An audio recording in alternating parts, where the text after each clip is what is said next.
Good morning বন্ধুরা, কেমন আছো সবাই? আশা করছি সবাই খুব খুব ভালো আছো, আর আমিও ভালো আছি। তো দেখো, সকাল সকাল চলে এসেছি রান্না করতে। আর কি রান্না করছি আজকে সেটাই তোমাদের সাথে শেয়ার করব। তো পুরো ভিডিওটা দেখতে থাকো বন্ধুরা। আর আমার ভিডিওটা কে কোথা থেকে দেখছো অবশ্যই কমেন্টে জানিও।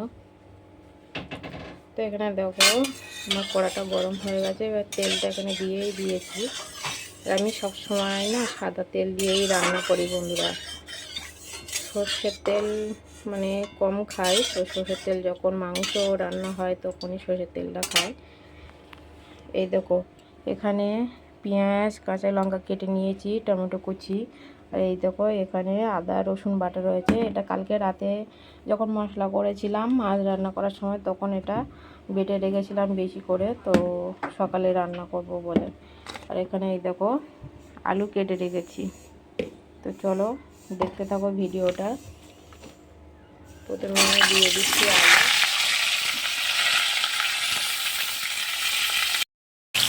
তো দেখো বন্ধুরা, এখানে আমি আলুটা দিয়ে দিয়েছি। আলুটা দিয়ে এবার আমি এর মধ্যে দিয়ে দেবো একটু নুন আর একটু হলুদ, লবণ দেবো। দিয়ে দিলাম। দেবো এবার আলুটাকে ভেজে নেবো।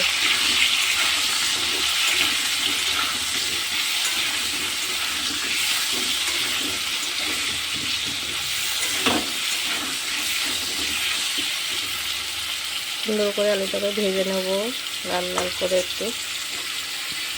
এই দেখো বন্ধুরা, তো আমার দেখো আলুটা দেখো লাল লাল করে ভাজা হয়ে গেছে। এবার আমি আলুটা তুলে নেব। দেখো এক সাইড করে দেখো বেশি মানে ভাজা হয়ে গেছে, তো আমি কড়ার ঢাকা দিয়ে আর একটু বাইরে গেছিলাম। তো দেখো সেই সময় দেখো কতটা ইয়ে হয়ে গেছে। তো আমি এবার তুলে নেবো আলুটা। তো এই দেখো বন্ধুরা, আমি আলুটা ভেজে দেখো এই যে তুলে নিয়েছি। আর এখানে দেখো কড়ার মধ্যে আরও একটু তেল দিয়ে দিয়েছি। এবার আমি দিয়ে দেবো পেঁয়াজ কাঁচা লঙ্কা, এগুলি দিয়ে দেবো।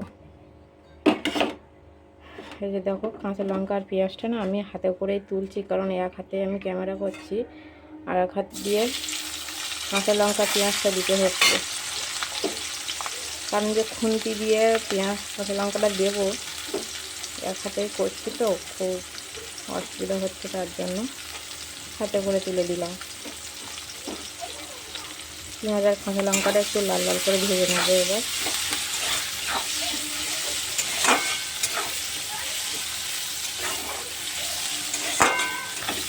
তো বন্ধুরা, তোমাদের সাথে আমি আর একটা জিনিস দেখাবো তোমাদেরকে।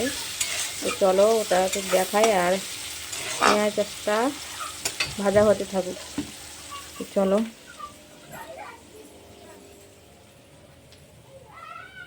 এই যে দেখো, এটা আমাদের জাম গাছ। এই যে দেখো, জাম গাছে বড় বড় জাম হয়েছে। তো তোমরা দেখতে পাচ্ছ কিনা জানি না, দাঁড়াও, তোমরা দেখতে পাবে। এই যে দেখো জাম হয়েছে, দেখছো বড় বড় জাম হয়েছে। এই যে আমাদের জাম গাছ, যে দেখো জাম পড়েছে, দেখো শুধু দেখো জাম পড়ে দেখো ভর্তি হয়ে গেছে এখান থেকে, দেখেছো? দেখো বন্ধুরা, জাম পড়েছে দেখো শুধু। তো তো এই দেখো বন্ধুরা, আমার পেঁয়াজটা লাল লাল করে ভাজা হয়ে গেছে।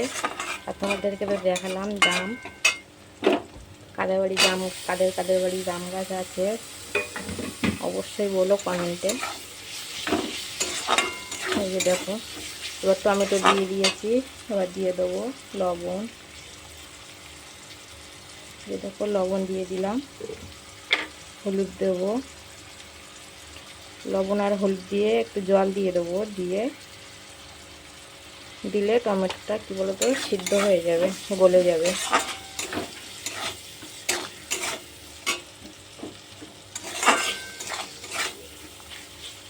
তো দেখতে থাকো তোমরা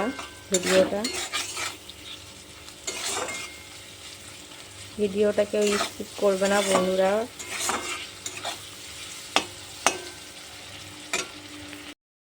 এই দেখো বন্ধুরা, আমার টমেটোটা দেখো গলেই গেছে।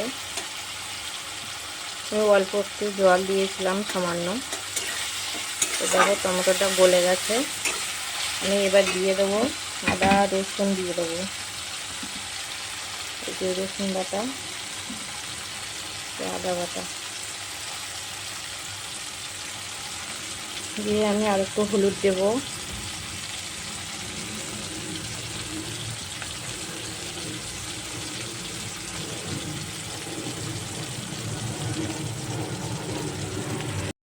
দিয়ে দিলাম লঙ্কার গুঁড়ো, হলুদ গুঁড়ো দিয়ে দিয়েছি। এবার দেবো জিরের গুঁড়ো, এই যে জিরের গুঁড়ো দিয়ে দিলাম। এবার মশলাটাকে আমি ভালো করে কষিয়ে নেব। আদা রসুন সব দিয়ে দিয়েছি, হলুদ গুঁড়ো, জিরে গুঁড়ো, লবণ সবই দিয়েছি। দিয়ে এবার মশলাটাকে ভালো করে কষিয়ে নেব।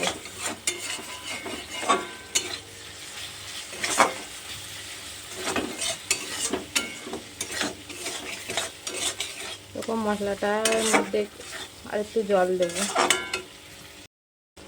এই যে দেখো আর একটু জল দিয়ে নেবো। আমি জল দিয়ে মশলাটাকে ভালো করে কষিয়ে নেব।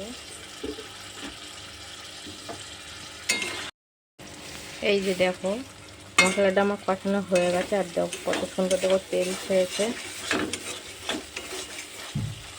দেখতেই পাচ্ছ। এবার এর মধ্যে আমি দিয়ে দেবো ভেজে রাখা আলুগুলো।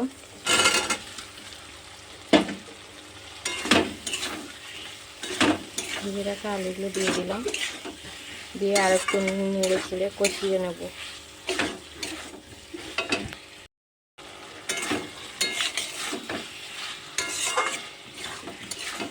দেখো আমার কষানো হয়ে গেছে। এবার দিয়ে দেবো জল।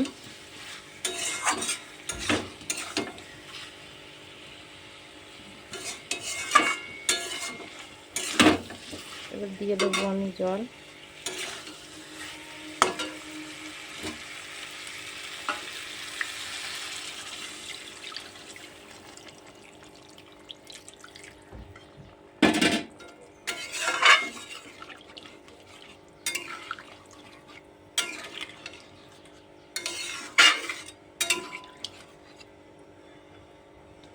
এবার এটা আমি ঢাকা দিয়ে দেবো। ঢাকা দিয়ে তরকারিটা ফুটে উঠলে আমি মাছ দিয়ে দেবো।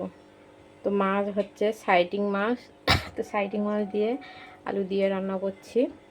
আর মাছটা আমার ভাজা হয়ে গেছে, সেটা তোমাদেরকে দেখানো হয়নি। তো এই দেখো মাছটা এই যে ভেজে রেখেছিলাম। তো এই মাছটা দিয়ে দেবো তরকারিটা ফুটে উঠলে। এখন এবার একটু ঢাকা দিয়ে দেবো। এই দেখো এবার আমি ঢাকাটা খুলে নিচ্ছি। এবার দিয়ে দেবো মাছ। এই যে দেখো এবার মাছগুলো আমি দিয়ে দিচ্ছি।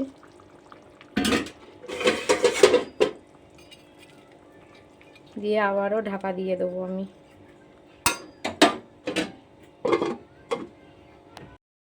তো এই দেখো বন্ধুরা আমার রান্নাটা হয়ে গেছে। আর মাছও দিয়েছিলাম।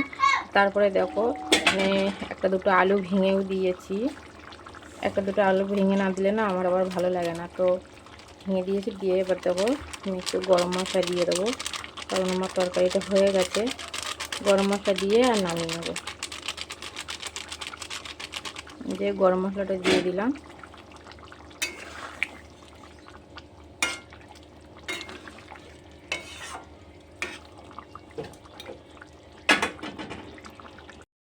তো এই দেখো বন্ধুরা আমার রান্না হয়ে গেছে। দেখো যে দেখতেই পাচ্ছ কেমন হয়েছে অবশ্যই বলো। আর এদিকে দেখো এই যে দেখো শাক ভাজা করেছি। তো শাক ভাজাটা আমি আগেই করেছিলাম, প্রথমেই করেছি শাক ভাজাটা। তো তোমাদেরকে প্রথমে দেখানো হয়নি। শাক ভাজা হয়ে গেলে তারপরে আমি তরকারিটা রান্না করেছিলাম। তো কেমন হয়েছে বন্ধুরা অবশ্যই জানিও। আর আমার রান্না হয়ে গেছে। আমি এবার টিফিন গুছিয়ে আর তোমাদের দাদা ভাইকে টিফিন দিয়ে আসতে যাব গড়িয়ায়। বুঝতে পেরেছো? তো ভিডিওটা কেমন হয়েছে অবশ্যই জানিও। আর ভালো লাগলে একটা লাইক কমেন্ট শেয়ার অবশ্যই করো। তো ভিডিওটা এই পর্যন্ত। টাটা বন্ধুরা, টাটা।